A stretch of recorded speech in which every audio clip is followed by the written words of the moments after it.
Welcome to Novara Live. I'm Michael Walker. My usual Friday night co-host, Aaron Bastani, is having a week of paternity leave. But I have a wonderful replacement, Rivkah Brown. Welcome back to Novara Live.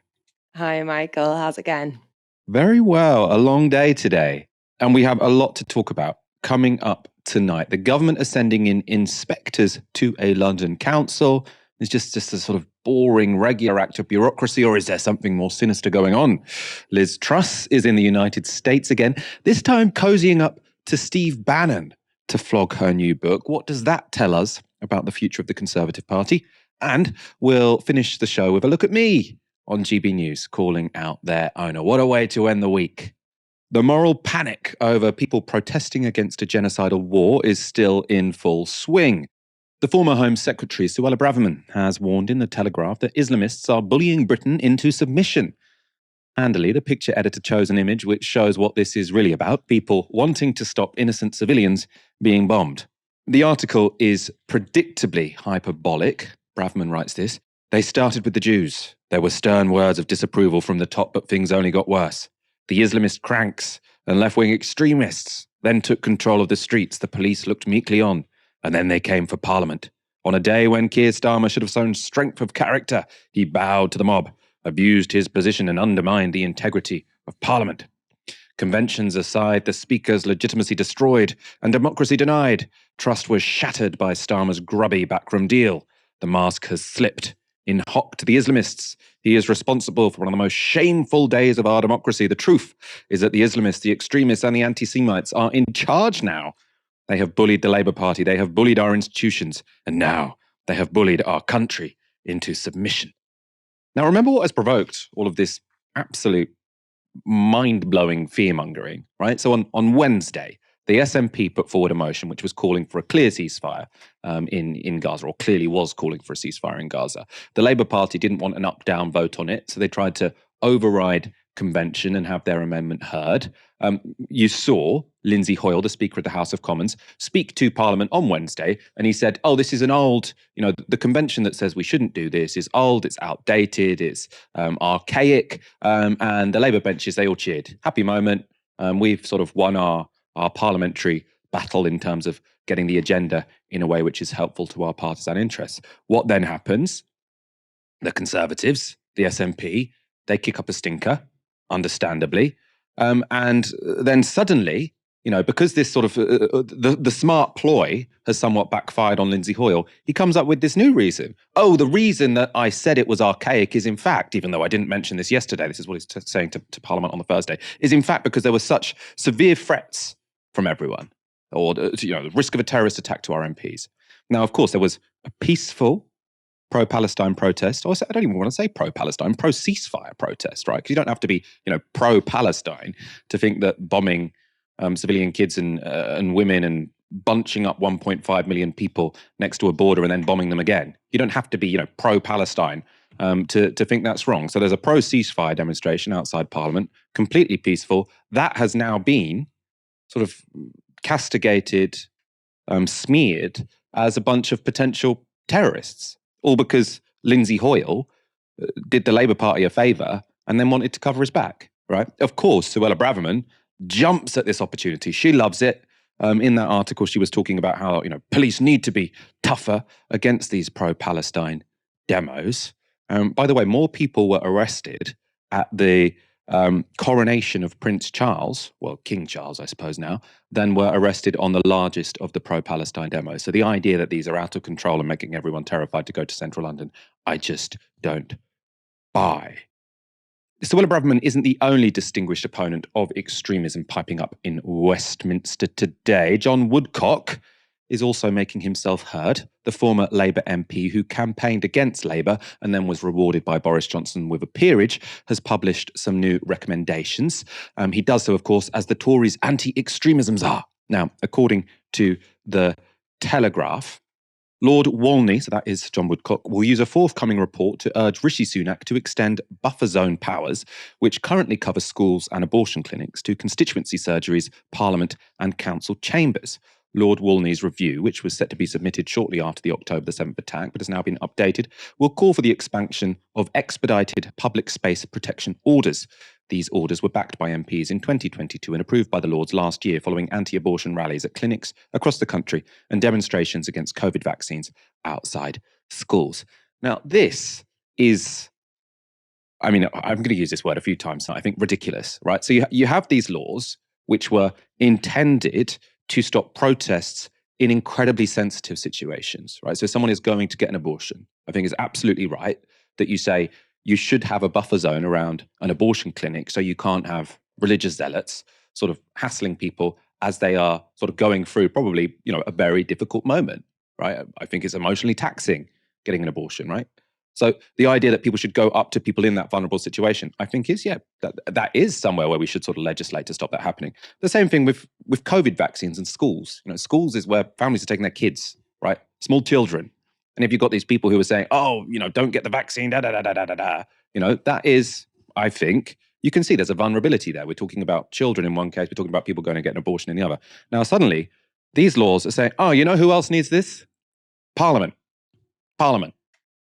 Now, of course, I think we absolutely have to take seriously the safety of MPs. 2 MPs in less than a decade have been killed by violent extremists, one on the far right, one who was a radical Islamist, right? That's terrifying. I would actually be in favor of, MPs having security, for example.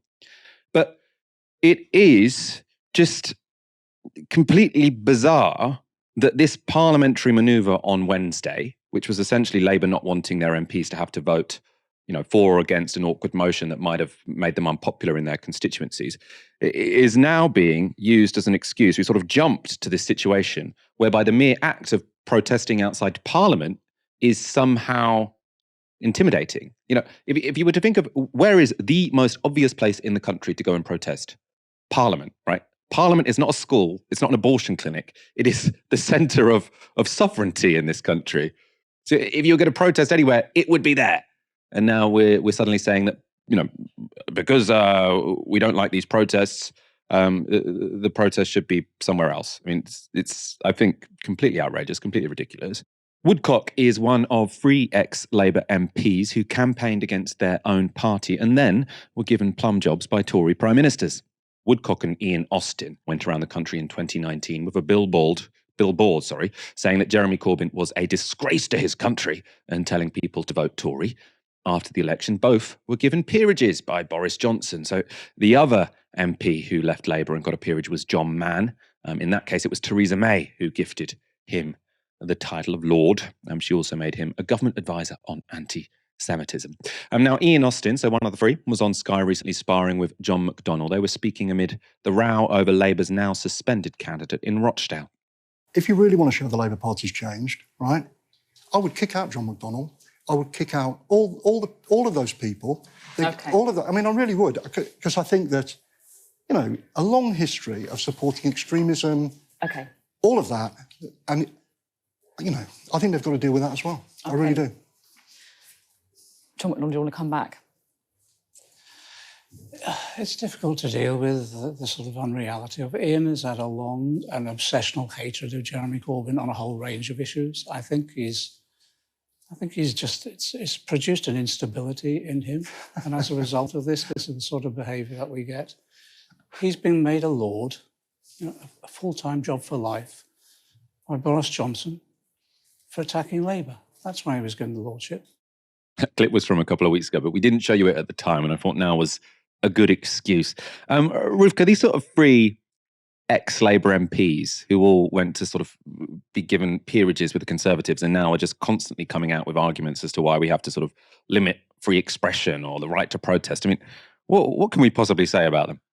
It's emblematic of what's really going on here, which is, Suella Braverman says that Britain has been taken over by a mob. She's entirely right, except that mob are not pro-Palestine protesters. They're politicians. They're the elected politicians of this country. Our government is run by a bunch of mobsters, people who, as you've just pointed out, get not cash for honours, but in this case, bullying for honours, people who do the government's bidding and attack the leader of the opposition and then get rewarded with lifetime cushy jobs. But fundamentally, and perhaps more importantly, we've just had a week, Suella Braverman is writing, by the way, someone who's had a litany of allegations of bullying herself, at the end of a week when the leader of the opposition has effectively bullied the Speaker of the House, threatening him with losing his own job. To allow the overriding of our democracy in the form of allowing this Labour amendment. And that is in the context of all of our politicians in this country fundamentally overriding the will of the people. 71% of people support a ceasefire in Gaza. It's one of the most uncontroversial issues of our time.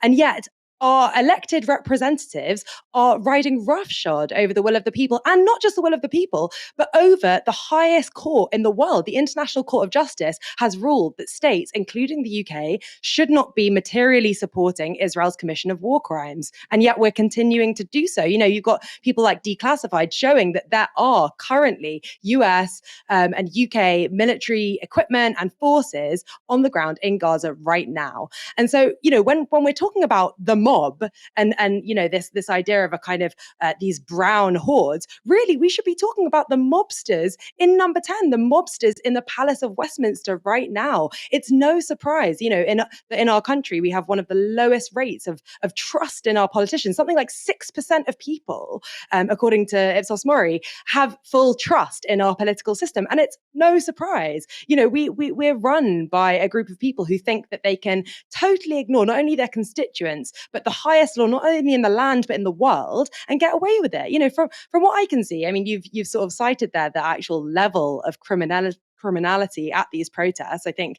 Open Democracy did a study that showed that it's lower than at Glastonbury. The worst thing that I can see is people shouting at Angela Rayner over a loudhailer, or picketing, doing kind of pickets outside MPs' houses. We have to ask ourselves why, at this moment in time, is the question of MP safety being taken so seriously? I mean, as you've said, we've had the horrific murders of Amos and Cox, but also, since that period and throughout that period, continual attacks on MPs, particularly MPs of colour. Diane Abbott, who received more, over half of the abuse that MPs got on social media before the 2017 election. Apsana Begum, you talk about having security. Apsana Begum does have security. Apsana Begum had to go home in secret from the recent Labour Party conference after threats on her life were made because of her support for the PSC, the Palestine Solidarity Campaign, non-violent civil, one of the most kind of sort of mild-mannered pro-Palestine campaigns that there is. So when we talk about MP safety, and that safety is exclusively focused on expressions of solidarity with Palestine and not on the kind of large number of MPs that face abuse for all sorts of other reasons, including their solidarity with Palestine, ironically, we have to ask, why is this issue being raised now and in whose defense? You mentioned John Woodcock. Who is John Woodcock? As well as being a former Labour MP, he's also one of the co-owners of the Jewish Chronicle, ironic given that he's not Jewish as far as I know. But, that paper, as many people here will know, has week after week been going after expressions of pro-Palestine solidarity and specifically the marches as sort of hate marches. And so we have to ask ourselves, is this, what John Woodcock genuinely believes, or is this a continuation of a line that's being pushed not just by Braverman, but by a newspaper that he himself owns? I think it probably is difficult to say, what's the worst MPs have had in this period. We don't really know. I mean, I'm sure, I think MPs probably do receive death threats all the time, especially on social media. But what I think is really disgraceful is it's not only a sort of an unwillingness to demarcate legitimate sort of protest from abuse. It's this sort of active sort of willingness and commitment to conflating those two things, right? It's really important in a democracy that we can separate what is, an expression of a political opinion and what is abuse. And there is just a proactive attempt to muddy that water and for completely cynical ends. I mean, I was saying on the Wednesday show that sort of I thought it was a shame that the SNP motion didn't get this up-down vote, but I sort of struggle somewhat to get very, very exercised about parliamentary procedure. And I have to say, since then, I have got a bit more exercised. And that's because, if the Labour Party had said this was, or if the Labour Party had said nothing, the truth of the matter, I think, is the Labour Party faced an awkward vote. They did some parliamentary manoeuvring, which was helpful for them, by the way, because instead of the news being whether or not Labour voted for a ceasefire, the news was, parliamentary procedure has been overridden to some degree. People care about a ceasefire. People do not care about parliamentary procedure being overridden. So if you're the Labour Party, you have, avoided a damaging story and got a story which is, neither damaging nor positive. It's just sort of irrelevant story. So they would have been pleased with that. Now, if they just sort of shut up at that point, fine. But instead, what they said is, oh, yes, the real reason we did this is because of these hordes of extremists who are outside. And so instead of owning their somewhat, cynical, but I don't think, people disagree, but I think it's sort of cynical, but I'm not completely outraged by it. They have now made it an excuse to launch a moral panic against politically active Muslims in this country, which I do find I am outraged about that, right? It's okay to do some sort of parliamentary manoeuvring, but to do some parliamentary manoeuvring and then say it's because of, essentially say it's because of scary Muslims, right?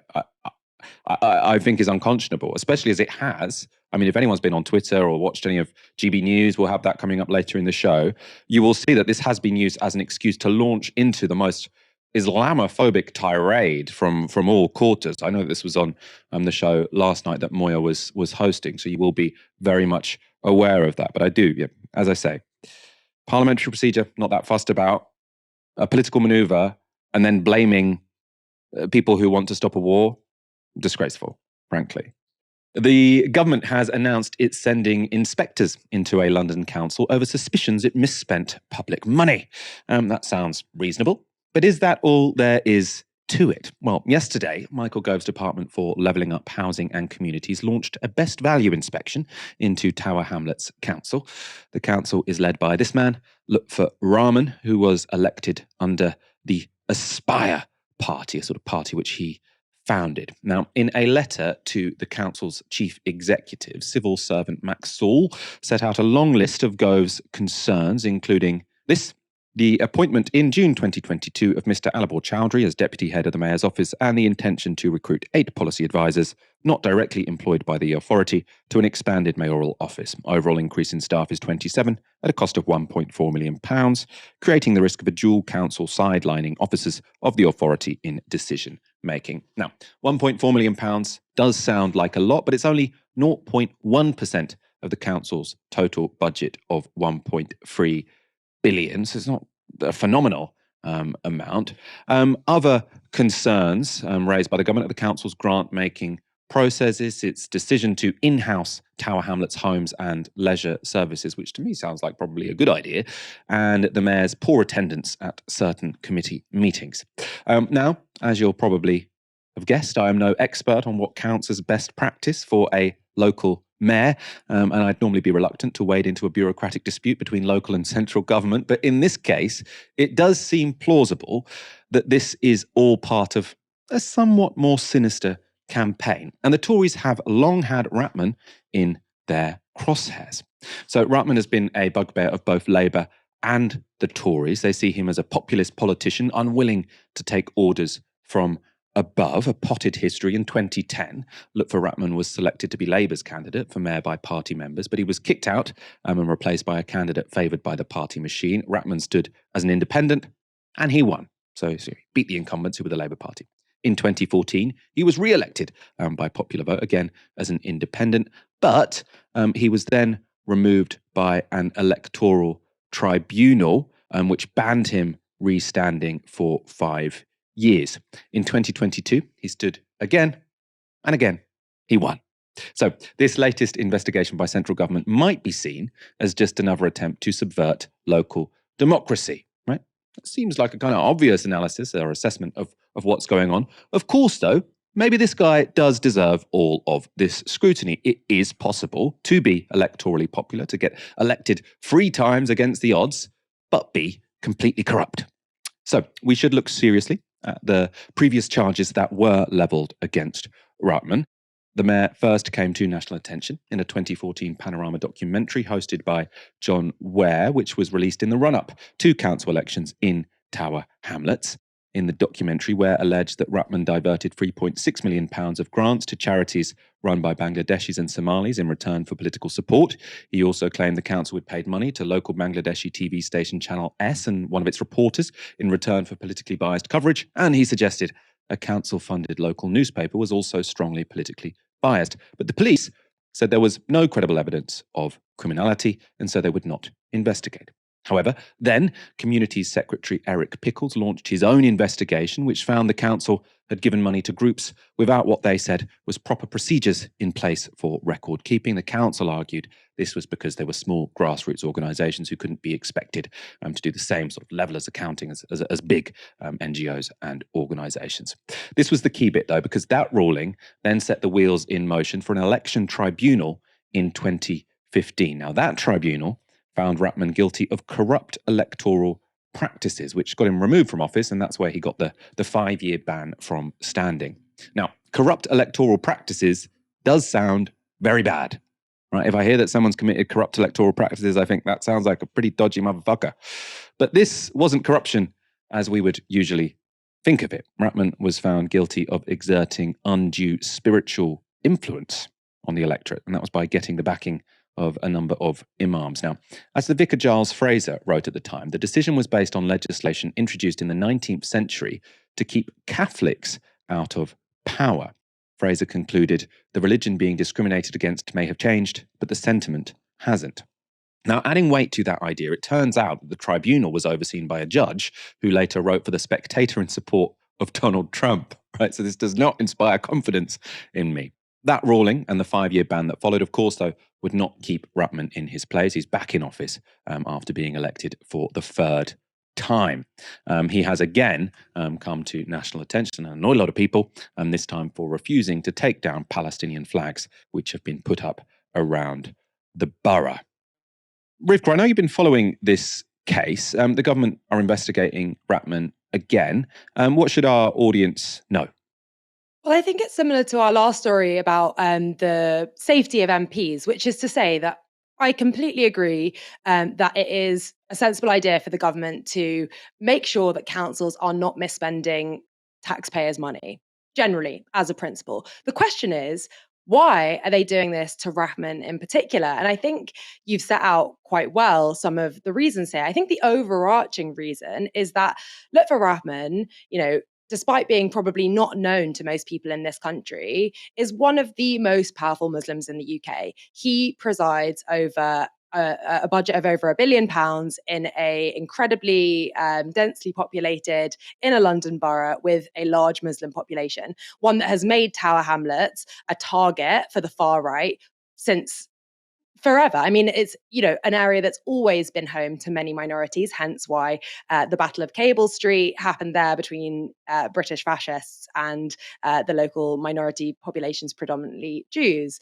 But basically what I'm saying is that Lutfur Rahman presides over an area that is seen as the kind of hotbed of Islamification in Britain by the far right and by people like Michael Gove, who are far right adjacent and are also concerned about the rise of radical Islam in Britain.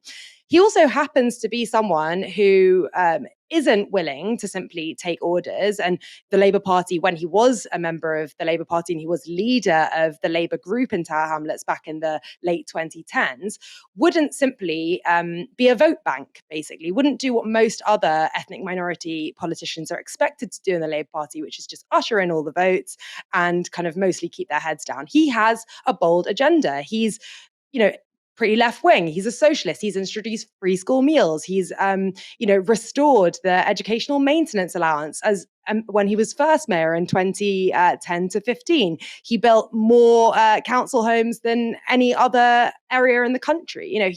He's a pretty pioneering mayor, given his powers are relatively limited. And so, as a result of this, he's been a target not just of the Labour Party, who initially wanted him out of the party and then saw him as a rival once he'd left, but also for the right-wing press, who love to pick on a powerful Muslim, and for the far right. And this was just this has been a perfect storm, basically, for years and years. And the closer Rahman gets to power, the more intense these kind of attacks get. So you have this kind of build up of pressure in the kind of late 2010s, late 2000s, early 2010s, when Rahman is leader of the Labour group and then mayor, first saying that he's an Islamist and then saying that he's corrupt. This leads to the John Ware documentary, which in turn leads Eric Pickles to send in investigators, which then kind of somewhat has a connection to the election tribunal, which removes Rahman from office in 2015. Okay, so then he's banned from office 5 years, comes back in 2022, because he's incredibly popular with constituents in the area, not because he's unduly spiritually influenced them, but because they genuinely think he's representative of them. But then exactly the same thing is now happening. It's a kind of rerun of 2014-15. He's got close to power again. The right-wing press don't like it. The Labour Party doesn't like it. They then feed lines to the press. It's then picked up by people like Michael Gove, and he sends in investigators. It's exactly the same dynamic. What's really interesting, just to kind of highlight this point, the Telegraph report of the investigation, which was published almost immediately after it was publicly announced. So like, where did that come from? Who was lining that up in the background? Is full of quotations from a certain Mark Francis, who's a Labour councillor in Tower Hamlets. Now, if you compare the letter that the government has written to the leader of the chief executive of Tower Hamlets with the objections and complaints and social media commentary that Mark Francis has been posting on his Twitter account for months, it's a copy and paste job. So you have to wonder, how much is this a kind of convergence, the stars sort of aligning, the Labour sort of disgruntlement with Lutfur as a kind of powerful opponent. The Labour Party has never managed to run successfully against Lutfur, except in elections where he isn't standing. That's one of his great points of pride, that the one time where John Biggs, I think of the 6 times he stood against the Labour Party's mayoral candidate, John Biggs, who was mayor in the kind of interregnum, let's say, the one time he's won is where Lutfur was banned from standing. So they hate him. They then feed lines to the media and to the government, who then pick up the story because they're looking for an opportunity to attack Muslims. It's their kind of last hurrah as we kind of build up to the general election. So it's a kind of, I would say it's about kind of mutual back scratching at the expense of the country's most powerful, or one of the country's most powerful Muslim politicians. Liz Truss is a bit of a joke in Britain, but she's gone over to the United States in a bid for a little more respect. Truss has appeared at the US conservative conference CPAC, where she spoke to former Trump chief strategist Steve Bannon. Talk to us about your time as prime minister. It was intense. It was brutal. Did the deep state turf you out with knifing you in the back? Give us the inside details. This is your audience right here. They love Nigel Farage. We love the strong Tories, not too crazy about the rhino Tories, right? Talk to us about it. I wanted to cut taxes. I wanted to cut the size of the administrative state, and those people didn't like it. The economic establishment in Britain wanted to keep things the way they were, and they did. They got me. But I have learned from that, Steve. You did. Hold on. Was it The Economist that got you? Was it the Financial Times of London? Are these the people we got? This is the party at the City of London. Are they the ones that run the deal over there? These are the friends of the bureaucratic establishment. They are the friends of the deep state. And they work together with bureaucrats, of which we've got many more in Britain than you have here in the United States, to keep things the same. And people in Britain aren't happy about that. They want change, but it's being stopped. And that's why we need a bigger bazooka. Everything Liz Truss said there, you'll have heard before, right? She's been a bit of a broken record since she, lost her position as prime minister sooner than a lettuce would decompose.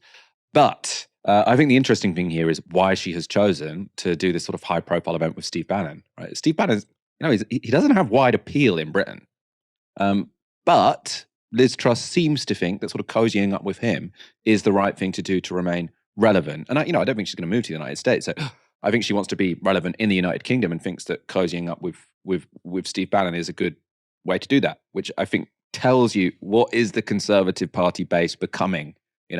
What kind of movement are these guys trying to sort of court and meld in the UK? There are a lot of people at the moment who want to bring Trumpism to the UK. And it's not because there's this huge groundswell of popular support for Trump. I think they kind of want to create it in a way out of nowhere. I suppose you don't have to have that many Trumpists to take over the Conservative Party, which is essentially what they want to do. I don't think Liz Truss is going to try and be the leader again, but maybe she would like a top job in the shadow cabinet, presumably, if the Tories lose the next election, of whoever does take over. GB News were also at CPAC, and Liz Truss appeared on Nigel Farage's show to say this.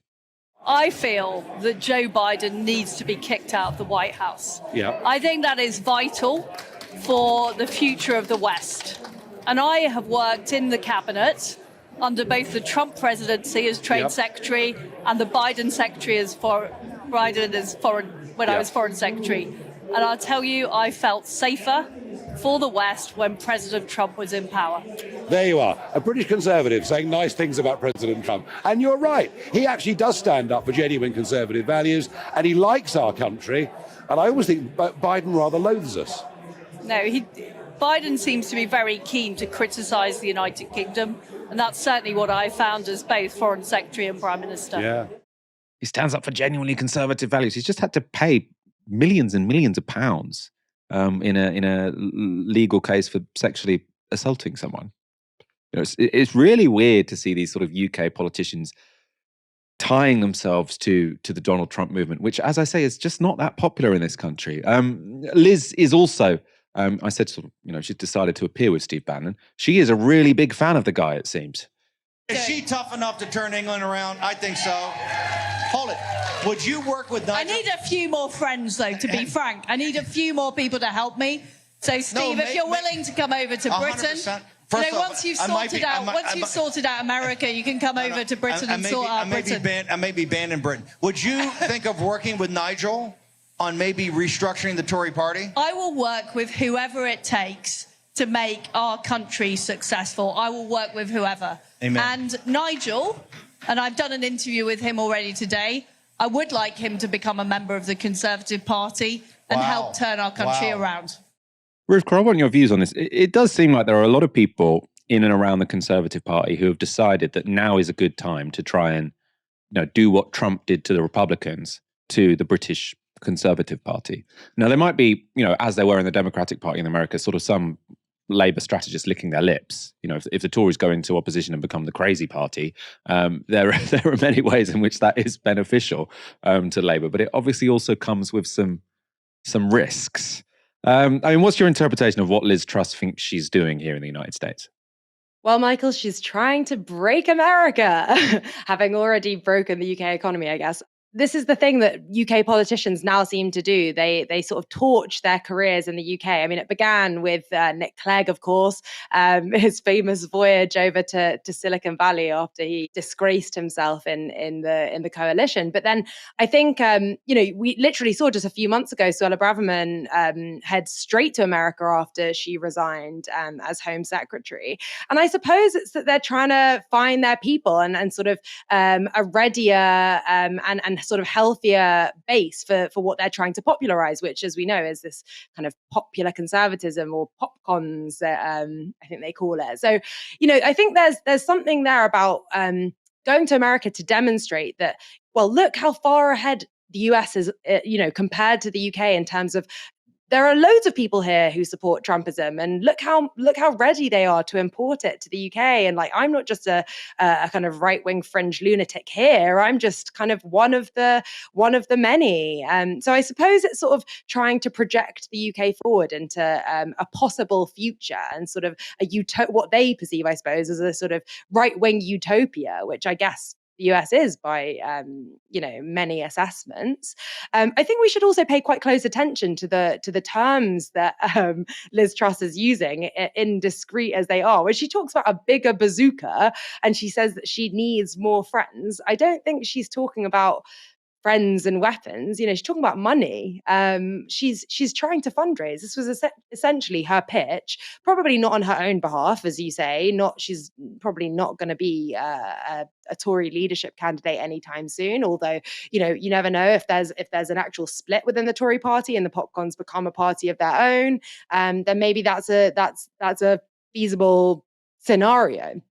But I think what's equally likely is that the popcorns will do kind of fundraising of their own, whether or not that's sort of within the remit orbit of the Electoral Commission is, I suppose, to be determined. But they're trying to fundraise, and we know that American right-wing kind of ideologues, both Christian right, secular right, are kind of lining up with, to open their wallets. I think that there was reporting in 2019, from Open Democracy, showing that the American Christian right had sunk something like $50 million into European, electoral races across the continent. And I wouldn't be surprised if they're kind of looking for places to funnel cash as the elections approach. This is obviously a big election year, not just in their country, but in ours. And I think that Americans understand, and certainly the kind of organized right understands incredibly well,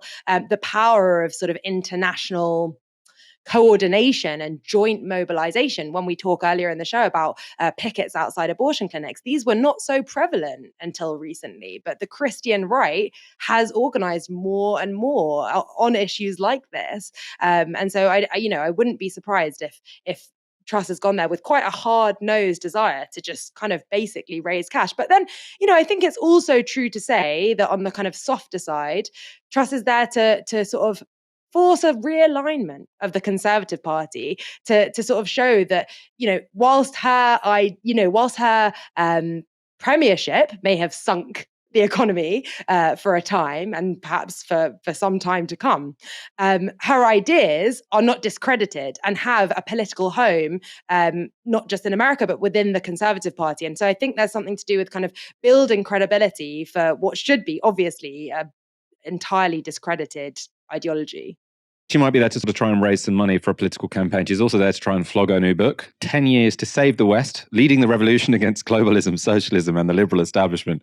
And it says, Liz Truss, former Prime Minister of Great Britain. It should say in brackets for 44 days. And you've got Boris Johnson. Liz Truss is right that the last thing any of us needs now is more socialism, more taxes and more regulation. As I say, what was she, our Prime Minister for 44 days? She now wants to fail upwards and lead the whole West. China will be licking their lips. The decline of the West will come much sooner than it otherwise would if we let her have anything to do with it. Let's go to your comments. Literary Paracosm. Thank you, Novara, for the wonderful coverage with almost 3,000 watchers, but 500 likes. Let's remember to leave a like and comment to help boost the channel. We love your likes. We love your comments. We would also love your financial support. This platform, this channel is all funded by you guys, our viewers. If you do want to support us directly, you can go to novaramedia.com/support. If you already have, thank you so much. If not, do consider setting up a direct debit or a standing order for as much as you feel you can afford.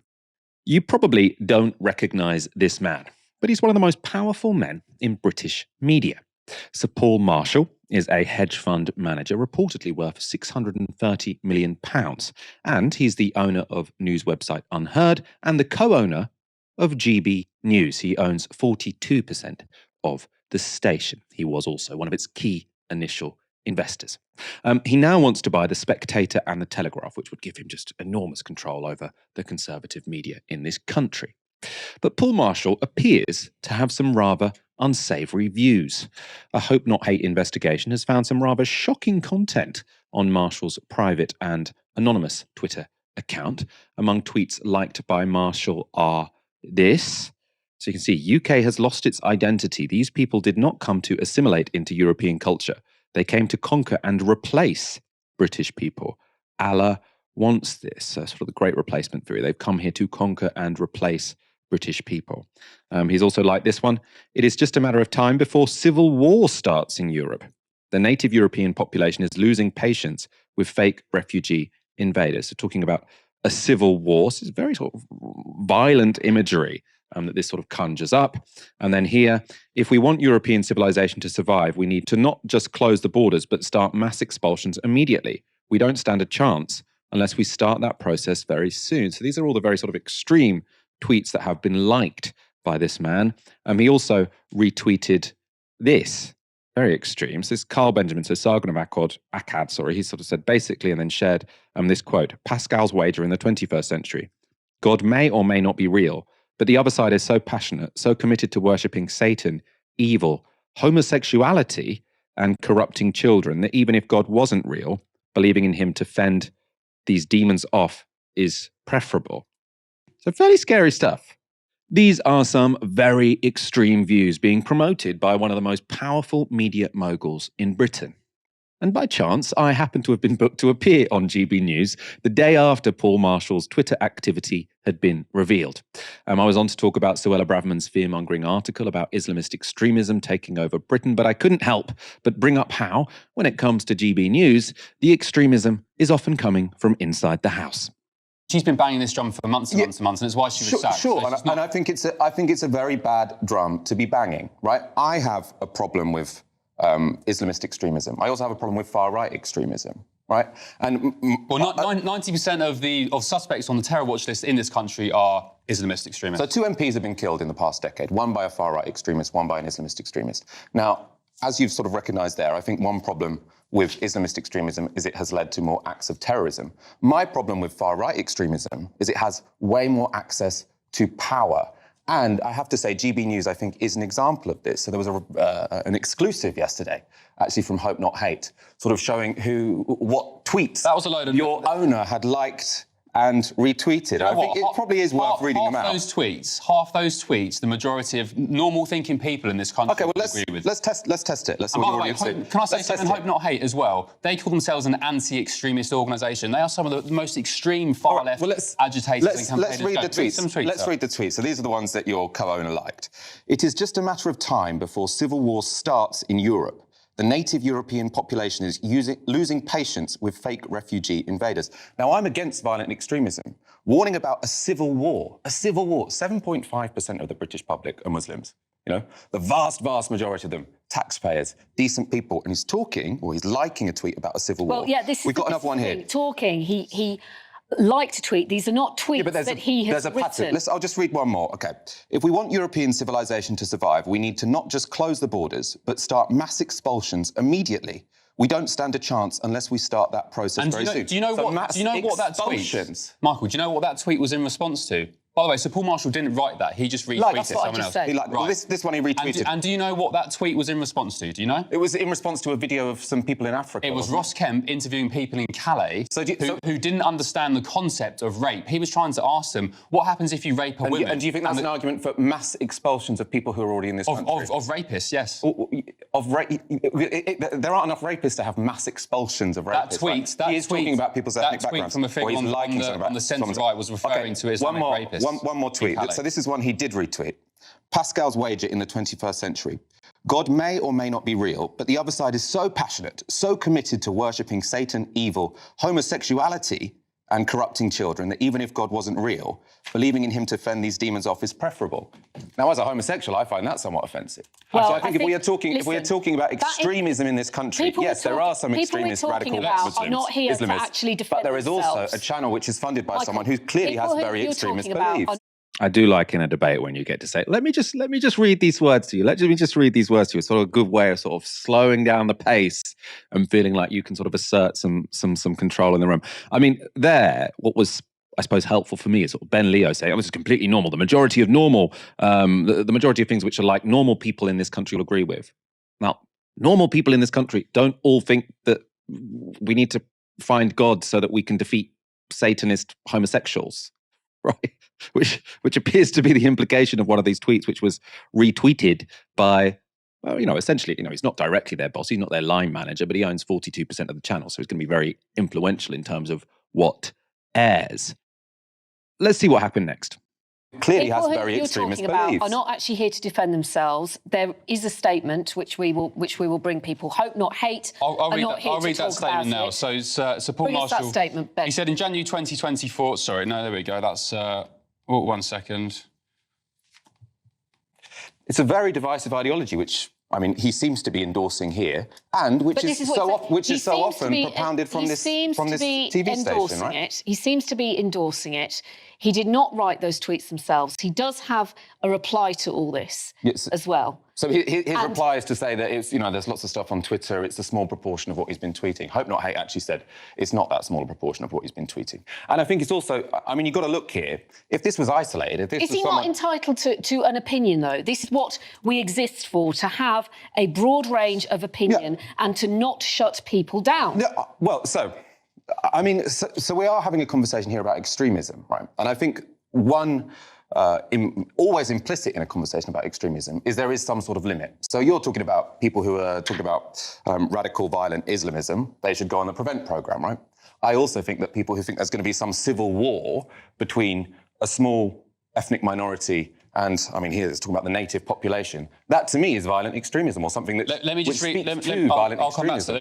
Now, that was a really interesting part of this debate, right? Because, if you find, someone has said something very objectionable, they say, well, they have the right to express that opinion, right? Well, the reason we were having that debate in the first place, right, we were debating the article by Suella Braverman where she's sort of complaining about people saying from the river to the sea in the streets, right? And they're agreeing with it. They think it's disgraceful that from the river to the sea was plastered on the Houses of Commons because they say that's an incredibly anti-Semitic thing to say.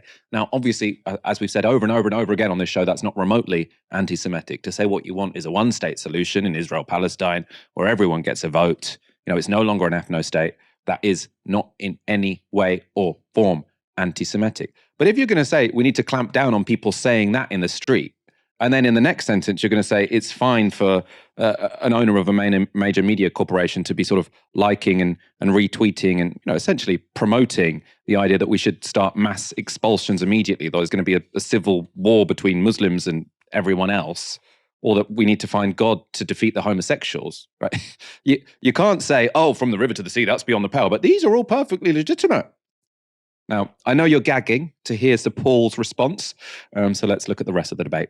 So let me just read Sir Paul's statement. He said, Paul Marshall's account is private, but is nonetheless followed by 5,000 people, including many journalists. He posts on a wide variety of subjects, and those cited represent a small and unrepresentative sample of over 5,000 posts. This sample does not represent Sir Paul Marshall's views. As most X/Twitter users know, it can be a fountain of ideas, but some of it is uncertain quality, and all his posts have now been deleted to avoid any further misunderstanding. I suppose the issue of representativeness as well. So there are, 7.5% of Britain are Muslims. There is a very, very small minority of those who are violent Islamists. And then how much time is spent in papers such as The Telegraph, which, by the way, he wants to buy, on channels such as GB News, talking about this apparent threat of violent Islamist extremism? There's plenty of time spent on other papers telling the opposite side of this. Oh, no one's defending Islamist extremism, are they? So somebody else will write the opposite in The Guardian. Oh, well, I don't think anyone is in The Guardian saying violent radical Islamism write the opposite to what is the best thing. Right, the opposite to what Suella Braverman is saying? Yes. Well, the opposite being that we're not heading towards some kind of civil war. They're entitled to their opinion. You don't have to agree with it. We could discuss it. They're entitled to their opinion, but I think what we're talking about here is extreme views in society, which are somewhat undermining social cohesion. Are you saying there's not a problem in this country? Well, I think there are some radical Islamists in this country. 7-7, Lee Rivkah, Sir David Amos, Mike Freer. I think the idea London Bridge 2017, right. London Bridge 2019, Westminster 2017, Westminster 2020, the Reading attack, Batley Grammar, weekly Hamas sympathetic marches through London, from the river to the sea on Big Ben. So there are two issues. People are concerned about the way this country is heading. There are two issues which need to be separated. There's two issues that need to be separated. So ISIS-style radical terrorism, right? Obviously, absolutely appalling. We need to make sure that the police are clamping down properly on that. The other issue is that there are a lot of Muslims in this country, lots of them very angry about a war going on in Gaza, which I think is perfectly legitimate, who are being smeared as on the same spectrum as the kind of people who carried out the 7-7 bombing. Now, I don't try and say that everyone who voted Brexit, everyone who wants to stop immigration is, of the same type of person as the person who killed Joe Cox, right? So I think we have to be very careful about generalisation. Obviously, violent extremism, a massive problem, but trying to lump a whole ethnic minority in with a tiny minority of violent extremists, I think is very, very dangerous. OK, Michael, we're going to have to leave it there and breathe. Nice debate, lively. And breathe. So you saw him then lump in from the river to the sea, projected onto the House of Parliament with 7-7, like a terrorist attack that shed loads of people, right? The conflation is just completely bizarre. I do think that on the left, there can be a tendency to to do a similar maneuver, which is to sort of say anyone who wants to reduce immigration, anyone blah, blah, blah, blah, they are essentially the same as a far-right terrorist. Or, it's just this slippery slope. The far-right terrorism is sort of just the real face of the conservative politician. And I also think that that's important to resist. It's important to say it's perfectly fine to fundamentally disagree, but we need to demarcate disagreement from violent extremism. And that's something that, GB News are intentionally failing to do there when it comes to pro-Palestine protesters. And I would say that these tweets, which have been liked and retweeted by the owner of GB News, or the co-owner of GB News, I think they fall into that category of, extremism. And, he would argue all this. It's not saying we should have a civil war, but is it just a matter of time before civil war starts in Europe? The native European population is losing patience with fake refugee invaders. Now, this is a tweet, again, he's liked it. He hasn't written it himself. But to me, that conjures up lots of violent imagery, right? That doesn't seem to me a sentiment which is opposed to violent extremism. First of all, if we're going to talk about extremist views, Paul Marshall's quote in his statement where he talks about Twitter as a fountain of ideas, I mean, he must be literally the only person who thinks that at this point. Lock up the guy. He clearly also is. What's really funny is that he's like, just obviously a boomer. He's locked his account. He thinks no one's watching. He's tapping away on the iPad, and then boom, you're in Hope Not Hate. He clearly didn't expect to be overheard, let's say, liking those tweets, which is why he rapidly removed them from his profile when he was caught out.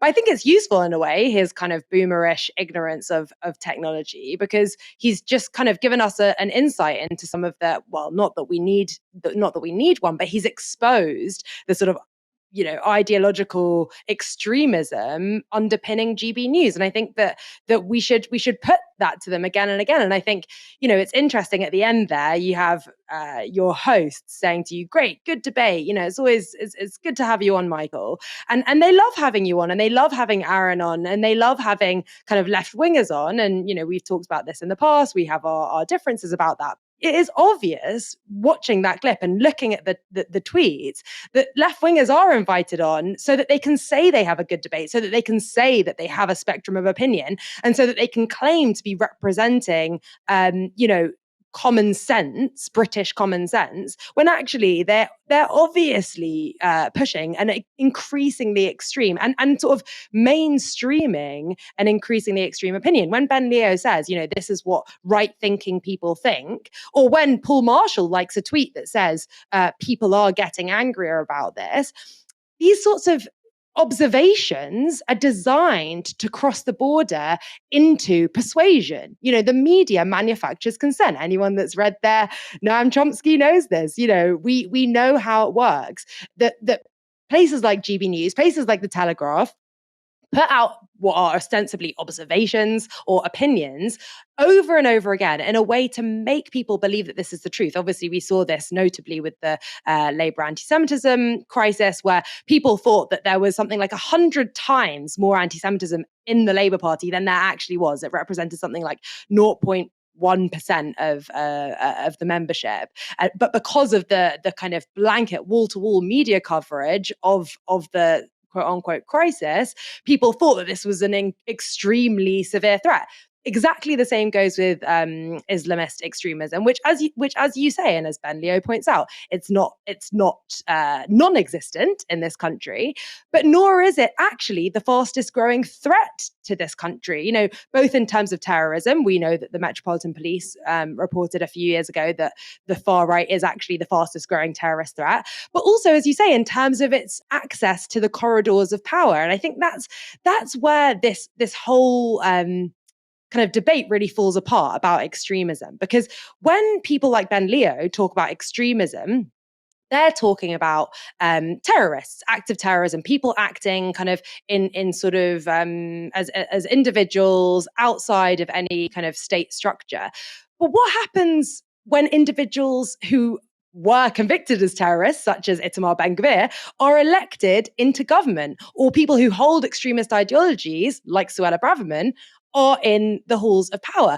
What if they then begin to execute from their desks, kind of bloodlessly, apparently, these kind of enormously devastating policies that murder, tens of thousands of people in Gaza, or send bombs to abet that murder, or to Syria to abet their bombing of Yemen. What happens then? Are those people terrorists? Are those people extremists? Or are extremists only people who sit outside of the apparatus of the state? And I think that really is the question that we need to be asking people like Ben Leo over and over again. I definitely take your point with Ben Gvir. I mean, is Suella Braverman really a terrorist? I mean, I feel like then we are sort of ending up sort of saying people we disagree with are extremists who are beyond the pale, and I'm not sure that's necessarily a healthy thing to be doing. If she were elected, what could she do that you would think of as sort of terrorism? We talk about austerity and the kind of the invisible violence, the bureaucratic violence of austerity, for example. It is one thing blowing up a stadium or a bridge, or going about with a knife and stabbing people. But what about the over 100,000 people who died as a result of the austerity policies introduced by the coalition government? What about the people who were deported to countries that they'd never lived in because the Home Office sort of lost their landing papers? We have to ask ourselves, what is violence? What constitutes violence? Is violence simply when I approach someone on the street, or when I detonate a bomb that's strapped to my chest? Or is violence when I sign off a policy? Me, myself, I don't have to go out and murder anyone. All I have to do is sign off a policy that will kill thousands of people, maybe even millions of people, both in my own country or in a foreign country. Is that murder? Is that violence? This is somewhere where we do disagree. And maybe this is also sort of like speaks to why I spend more time speaking to right wingers than maybe you do, which I do think, you do need to make a very explicit distinction between political violence. It's illegal. It's outside the democratic process. You are using violence to achieve your political aims, and then someone implementing a policy that you don't like that might have, bad consequences. Like there are always going to be trade-offs when it comes to policy making. So you can't sort of, someone could point to a left-wing government and say, oh, these, your policies have had these bad consequences for X, Y, Z person, and so therefore, everything's all the same. A policy that might cause the death of someone is the same as going into the middle of a city and blowing yourself up. I actually think that this whole sort of merging of these two things and blurring the lines that sometimes the left does is a mistake. Where I would agree with you on Ben Gvir is because the violence that is being done is not to people who are part of the democratic process, right? It's being done to another people who are, that is an act of completely illegitimate political violence, because it's being done to Palestinians who don't have the vote, say, right? So I think where we disagree is on this idea of, I don't think we should merge everything into political violence and sort of say policies we disagree with have suddenly become terrorists, because I think that's a sort of slippery slope and where we tend to lose the argument. But I'll give you the final word on this. You're right. There's a difference between legality and illegality, but I think that we also need to understand what the actual effects of policies are, and the fact that, when you talk about people being involved in a democratic process, the UK citizens that are subject to austerity, part of a democratic process, Palestinians not. This is not a binary distinction. This is a sliding scale. To what extent are disabled people, marginalized people, people on benefits, people of color actually part of Britain's democratic processes? Many international observers, including from places like the UN and places that I'm sure you'd respect, Michael, have suggested that we don't have an equal society in which everyone is equally part of the democratic process. We have systems of, when Ruth Wilson Gilmore defines racism, she describes it as a proclivity to premature death. This is not just people being mean to each other on the street. This is people subjecting other people to a system that ultimately will kill them sooner than people who aren't subject to it. So I think, I definitely agree that stochastic acts of violence are much more spectacular and much more outrageous and disgusting because they're visceral. And when they're projected into our kind of living rooms via the news, and we see someone, actually attacking another person, it's so much more kind of dramatic than someone being denied benefits and dying 2 weeks later. But really, what's the difference at the end of those two processes? You've got two dead people. I said I'd give you the last word. I stand by my commitment. Thank you, Rivkah, for joining me tonight. Thanks so much, Michael. And thanks for giving me the last word. We can take it up after the show. Thanks to all of you for tuning in. Come back on Monday. Have a fantastic weekend. You've been watching Novara Media. Good night.